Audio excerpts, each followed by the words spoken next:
Welcome to A Few Minutes with Jesus. I want to keep looking at Holy Week. I want to start looking at Tuesday, but I got to back up to Monday for a minute.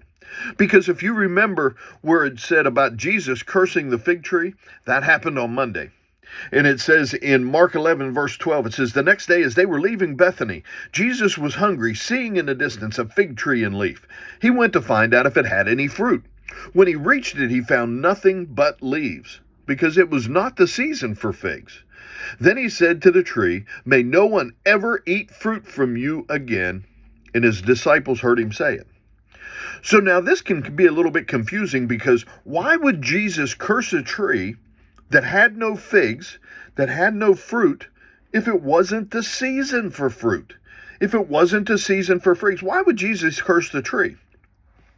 What we have to know is Jesus saw that tree from afar off, and it had leaves on it.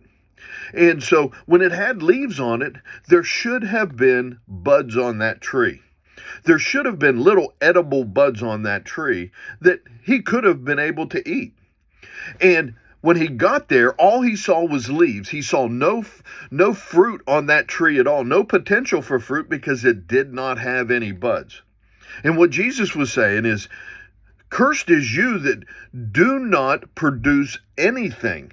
You are good for nothing." And so Jesus cursed the tree. Now let's get into Tuesday, because as Jesus was making his return trip on Tuesday into Jerusalem, it says, "In the morning, as they went along, they saw the fig tree withered from the roots. Peter remembered and said to Jesus, 'Rabbi, look, the fig tree you cursed has withered.'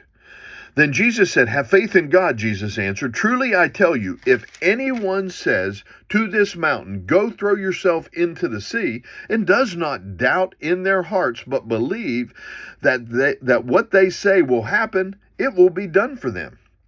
Jesus was trying to say, if you have faith, if you just have a little bit of faith, then no matter how good you look, if you have that little bit of faith, you have potential for the fruit.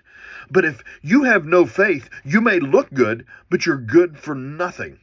And so as Jesus makes this return into Jerusalem, he's getting ready to face the Pharisees, the religious leaders there, and he is going to use this exact same example. He is trying to say, you may look good, but you're producing nothing. You have no potential for anything. And that's where the confrontation happens.